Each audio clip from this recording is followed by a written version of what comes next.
임신 16주 이전까지는 엽산, 비타민 D, 오메가3를 추천하고요.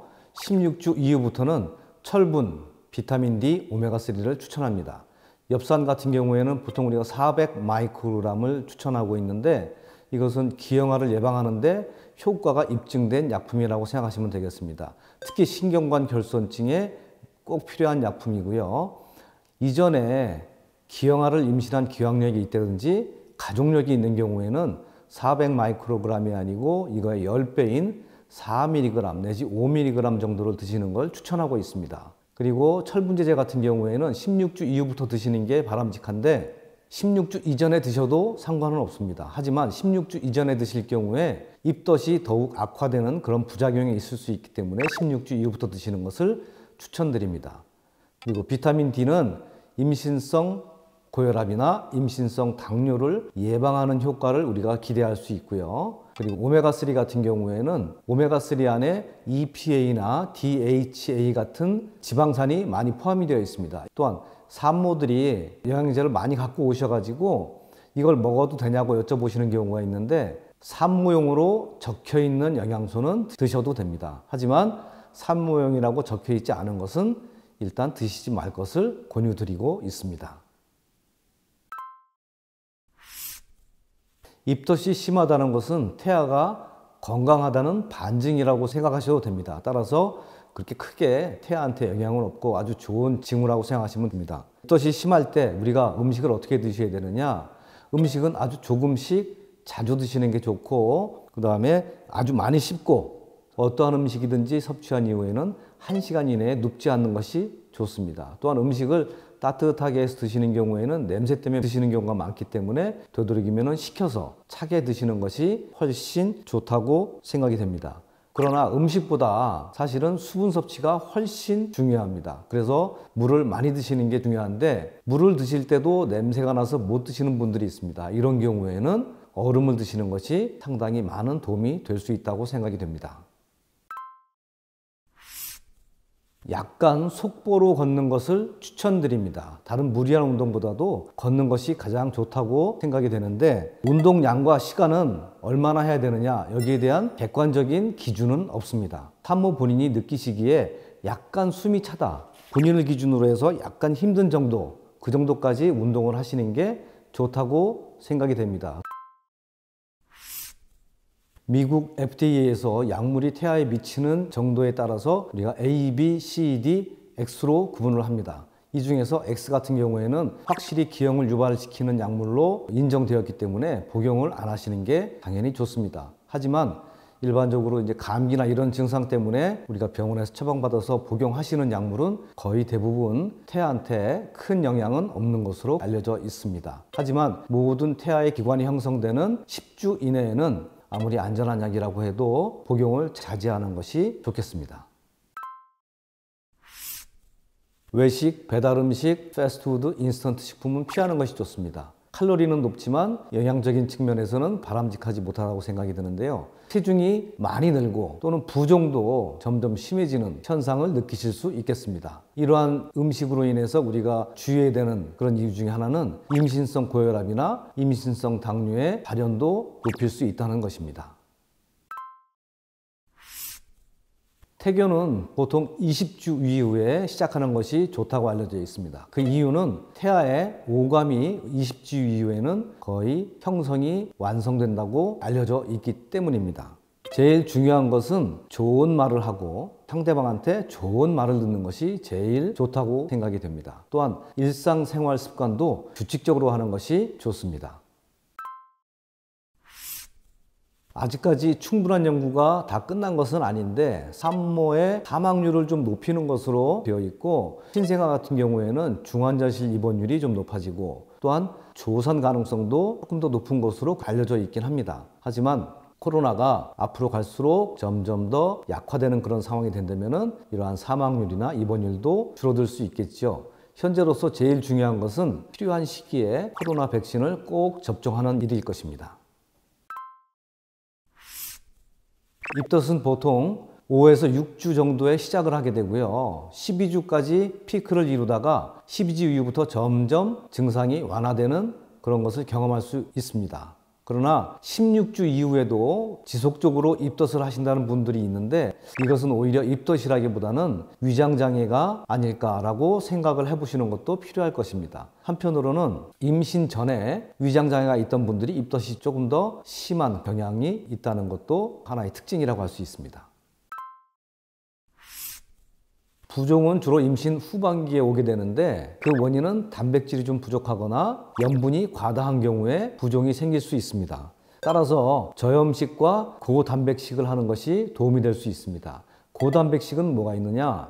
두부, 계란 흰자, 닭가슴살, 그리고 살코기 이런 것들이 있습니다. 붓기 때문에 부종이 있어서 사람들이 수분을 적게 섭취하는 경향이 있는데 수분 섭취와 부종과는 큰 영향은 없습니다. 오히려 짜게 드시지 않고 수분을 충분히 드시는 게 도움이 될 수 있다고 생각이 됩니다. 부종 자체만이 문제가 되지는 않지만 부종과 같이 동반돼서 고혈압이 있는 경우에는 우리가 매우 조심을 해야 됩니다.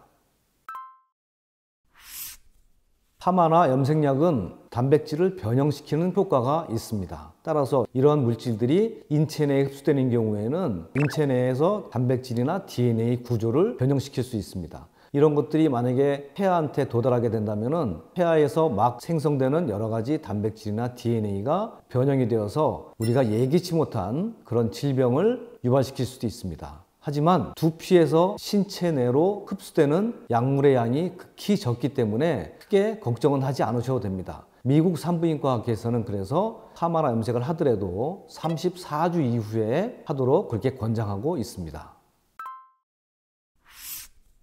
임신 전반기에 걸쳐서 평균 체중 증가는 12.5kg 정도 된다고 알려져 있습니다. 근데 이제 마른 사람과 비만인 사람이 체중 증가가 좀 다릅니다. 마른 사람은 더 많이 늘고 비만인 사람은 오히려 적게 느는 경향이 있습니다. 체중 증가가 그러면 주수에 따라서 어느 정도 변화해야 되느냐? 20주 이전에는 보통 3주에 1kg까지, 20주 이후에는 2주에 1kg까지 체중 증가가 바람직한 것으로 알려져 있습니다. 과도한 체중 증가는 임신성 당뇨나 임신성 고혈압을 유발시키기 때문에 굉장히 체중이 느는 것에 대해서 주의를 요합니다. 체중이 감소하는 분도 계시는데 이것이 태아에 어떤 영향을 미치나 걱정하시는 분도 계십니다. 하지만 체중 감소와 태아의 건강 상태와는 큰 연관은 없는 것으로 알려져 있습니다.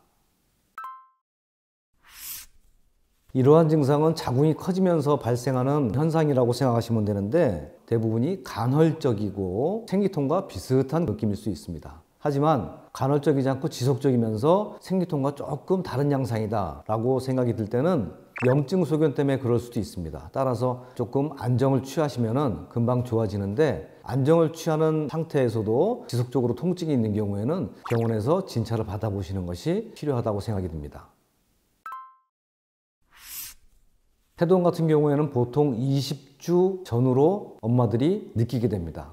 초산모하고 경산모는 조금 차이가 있습니다. 초산모는 19주에서 20주 사이에 대부분 느끼지만 경산모 같은 경우에는 한 18주에서 19주에서 느끼게 됩니다. 조금 빠르지요. 태동이라는 게 사실은 객관적인 증상이라기보다는 주관적인 증상입니다. 따라서 이것이 많다, 적다라는 것을 우리가 수치화할 수 없습니다. 하지만 확실히 엄마가 생각하기에 태동이 많이 줄었다라고 할 경우에는 병원에서 검사를 해보시는 것이 필요하다고 생각이 듭니다.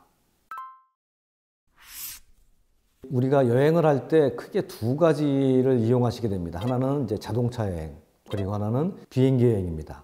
자동차 여행을 할 때나 비행기 여행을 할 때나 꼭 고려하셔야 될 점이 1시간에 한 번 정도는 일어나서 움직이시는 게 좋다는 겁니다. 그래야지 하지 정맥류나 다리 부종을 예방할 수 있습니다. 스트레칭 효과가 있는 것이고요. 또 하나 추가로 말씀드리면은 비행기 여행 시에는 굉장히 건조하기 때문에 수분을 충분히 섭취하시는 것이 좋고 소변이 마렵지 않아도 1시간에 한 번씩은 화장실에 들렸다 오시는 게 좋다고 생각이 됩니다.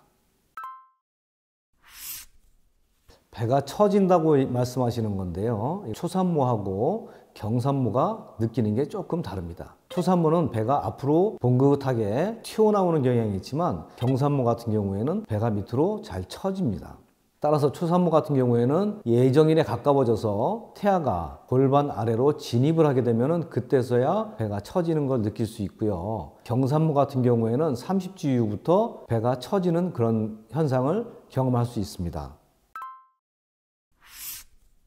산모나 배우자의 나이가 많을수록 폐하의 염색체 기형 가능성이 높아지는 것은 사실입니다. 일례로 다운 증후군을 예를 들면은 산모의 나이가 30세인 경우에는 900분의 1 정도의 확률로 발생할 수 있고요. 35세인 경우에는 350분의 1, 40세인 경우에는 100분의 1 정도의 확률로 발생하는 것으로 알려져 있습니다. 요즘에는 니프티 검사라든지 육모막 검사, 양수 검사 같은 것들이 많이 발달되어 있기 때문에 이 검사를 충분히 활용하시면은 미리 조기에 발견할 수 있을 가능성이 높은 것으로 되어 있습니다. 또한 산모의 나이가 많아짐에 따라서 임신성 당뇨나 임신성 고혈압의 확률이 높아지는 것도 사실인데, 이 또한 병원에서 관리를 잘 한다면 건강한 아이를 출산하는 데 지장은 없는 것으로 알려져 있습니다. 유산의 거의 80%는 임신 12주 이내에 발생하게 됩니다. 이러한 발생된 유산의 원인 중에서 약 50% 정도는 태아 기형이라고 생각하시면 되겠습니다. 특히 염색체 이상인 경우가 많죠. 이 외에도 산모의 내분비학적 원인이라든지 자궁 기형이라든지 이런 것들도 있습니다. 하지만 제 경험을 말씀드리면은 거의 대부분의 유산은 8주 전에 일어나는 것으로 되어 있습니다. 그래서 8주만 잘 넘기셔도 이후에 아기가 건강하게 잘 성장할 수 있다고 믿으셔도 됩니다. 커피나 차는 기본적으로 카페인이 많이 함유되어 있습니다. 이것 때문에 문제가 되는 건데요. 카페인을 많이 드시는 경우에 태아 기형을 유발시키지는 않습니다. 다만 카페인이 혈관 수축 작용이 있어서 아기가 작을 수 있고, 둘째는 수축이 많이 와서 도산할 가능성이 조금 높아진다는 것입니다. 따라서 커피를 꼭 드시고 싶은 경우에는 디카페인을 드실 것을 추천드립니다. 출생아의 체중이 1kg을 넘길 경우 생존율은 약 70%, 1.5kg을 넘길 경우에 약 85% 정도로 지금 많이 생존율을 높여놓은 상태입니다. 하지만 그렇다고 해도 폐질환이나 뇌질환, 그리고 망막질환 같은 합병증이 발생할 확률은 있습니다. 최근의 의학 발전으로 생존율은 더 높아지고 합병증은 더 줄어드는 추세입니다. 그렇다고 해도 우리가 합병증을 최소화하기 위해서는 가급적이면 조산을 하지 않는 게 좋습니다. 그래서 조금만 이상이 있어도 미리 병원을 방문하셔서 조산을 미리 예방하거나 아니면은 조산을 조기에 발견해서 조기에 치료하는 것이 훨씬 더 좋은 방법이라고 생각이 됩니다. 배꼽을 중심으로 위아래로 길게 나타나는 검은 선을 임신선이라고 말씀드릴 수 있는데, 이것은 호르몬 변화 때문에 생기는 것입니다. 대부분 20주 전후에 발생해서 분만한 후 6개월 후부터 점점 줄어드는 것으로 되어 있습니다. 이론적으로 산모가 똑바로 누워서 수면을 취할 경우에 자궁에 눌려서 대정맥이 순환이 안 되는 경우에 하지에서 올라오는 혈액량이 심장으로 들어갈 때 그 양이 현저하게 줄어듭니다. 그러면은 산모가 혈압이 떨어지고 어지러움증 또는 식은땀을 흘리게 됩니다. 이런 경우에만 왼쪽으로 바짝 돌아 누우시면은 대정맥이 눌렸던 게 금방 풀리면서 증상이 없어지게 됩니다. 자연분만이 생리적으로 제일 자연스러운 분만 방법입니다. 하지만 분만을 못하는 경우, 예를 들어서 여가라든지 또는 전치태반이라든지 이런 경우에는 반드시 수술을 해야 되는 것으로 되어 있습니다. 분만과 제왕절개의 장단점이 서로 반대입니다. 예를 들어서 제왕절개 같은 경우에는 수술에 대한 단점이 있습니다. 합병증도 있고 수술로 인해서 복막 유착이나 이런 합병증이 생길 수 있습니다. 그러나 질이 늘어난다든지 자궁이 처진다든지 치질이 생긴다든지 항문이 밑으로 빠진다든지 이러한 합병증은 오히려 수술에서는 적다고 볼 수 있습니다. 반대로 자연분만은 수술에 대한 합병증이 없지만 자궁이 처지고 질이 늘어나고 치질도 생기고 이런 합병증이 있습니다. 서로의 장단점이 반대인 것입니다. 제일 중요한 것은 첫째를 분만을 했을 경우에는 둘째도 분만하는 게 좋고, 첫째를 제왕절개했을 경우에는 둘째도 제왕절개를 하는 것이 좋다고 말씀드릴 수 있습니다. 무통주사는 경막외 마취라고 해서 척수각 내에 마취약을 투입을 해서 감각신경을 둔화시키는 그런 방법입니다. 산모 개개인의 약에 대한 민감성이나 시술자의 숙련도에 따라서 통증 경감도가 좀 다르긴 하지만 저희 병원 같은 경우에는 80에서 95% 정도 경감시키는 것으로 알고 있습니다. 첫째를 무통분만을 하지 않고 분만하신 분들이 둘째를 무통분만을 하고 나서 하시는 말씀들이 이 정도 통증이면 내가 셋째도 날 수 있겠다라고 얘기하시는 분들이 있습니다. 권유하는 시술 중에 하나입니다. 첫째, 태아의 관점에서 보면은 기형아가 발생할 확률이 조금 더 높은 것으로 되어 있습니다. 그렇다고 태아 둘이 다 기형아는 아니고요. 둘 중에 하나가 기형아의 가능성이 있는데 이것도 다 치료할 수 있는 방법이 있고요. 엄마 입장에서 생각하면은 체중 증가가 더 많고 이런 것 때문에 임신성 고혈압이나 임신성 당뇨에 이환될 가능성도 조금 높은 것도 사실입니다. 마지막으로는 조산 가능성도 단태아보다는 조금 높은 것으로 알려져 있지만 병원에서 적절한 치료를 하시면은 충분히 잘 분만하실 수 있을 거라고 생각이 됩니다. 임신 중에 사우나나 찜질방, 목욕탕 등 고온인 장소에 장시간 노출되는 것은 피하는 것이 좋습니다. 이렇게 고온에 장시간 노출되는 경우에는 산모 혈액 내에 산소 포화 농도가 좀 감소하는 경향이 좀 있습니다. 따라서 가급적이면 피하시고 꼭 가고 싶다고 하신다면 30분 이내에 마치시는 것이 바람직한 것으로 생각이 됩니다. 백신은 크게 생백신하고 사백신으로 구분합니다. 생백신은 말 그대로 살아있는 균을 넣어주는 것이고요. 조작을 해서 그걸 백신으로 사용하는 것입니다. 따라서 생백신 같은 경우에는 우리가 임신 중에 투여하는 것을 조심하셔야 되는데 풍진, 볼거리, 홍역 이런 백신은 금기입니다. 하지만 코로나 백신이나 독감 백신, B형 간염 백신, 백일의 백신은 접종을 하셔도 큰 지장이 없는 것으로 알려져 있습니다. FDA에서 약물을 태아에 미치는 영향에 따라서 A, B, C, D, X로 구분합니다. 이 중에 X는 기형을 유발시키는 약물로 분류된 것입니다. 그 중에 술과 담배는 X에 포함됩니다. 담배 같은 경우에는 독성 물질도 있겠지만 발암 물질도 포함되어 있습니다. 술 같은 경우에 장기적으로 음주를 하시면은 태아 알코올 증후군이라는 그런 기형을 유발시키게 됩니다. 여기에는 지능이 좀 떨어진다든지 안면 기형이 있다든지 심장 기형이 있다든지 무표정하다든지 이런 것들이 태아 알코올 증후군에 포함이 됩니다. 한약은 한 약재에 여러 가지 성분들이 포함되어 있습니다. 이렇게 많은 성분들을 우리가 다 임상실험이나 동물실험을 통해서 입증을 할 수 없기 때문에 이것은 우리가 복용해도 된다 이렇게 말씀드리기는 어려울 것 같습니다.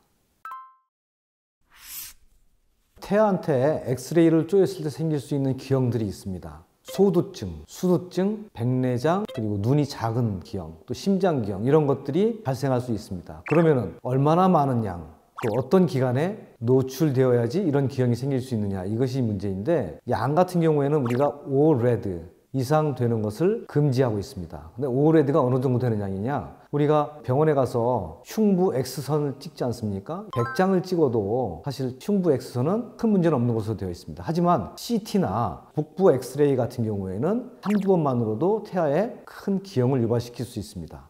두 번째로 어느 기간에 쏘이면 안 되느냐? 가장 위험한 시기가 보통 8에서 15주로 알려져 있습니다. 따라서 이 시기를 피하는 것이 제일 좋은데 우리가 임신을 알게 되는 시기는 대부분 6주 이전입니다. 따라서 엑스레이를 6주 이후에 찍는 경우가 거의 없기 때문에 엑스레이 때문에 아기가 문제가 되는 경우가 거의 없다고 생각하시면 되겠습니다. 태동이 있을 때 배를 만져주면 태아와 교감을 하는 데 있어서 무척 좋습니다. 이것도 일종의 해교라고 할 수 있겠죠. 하지만 산모가 자궁 수축을 느끼거나 또는 현저하게 수축이 있다고 생각이 될 때는 자궁을 문지르는 경우에 수축을 더 유발시킬 수 있습니다. 따라서 조기 진통으로 이어질 수 있기 때문에 이때는 피하는 것이 좋겠습니다.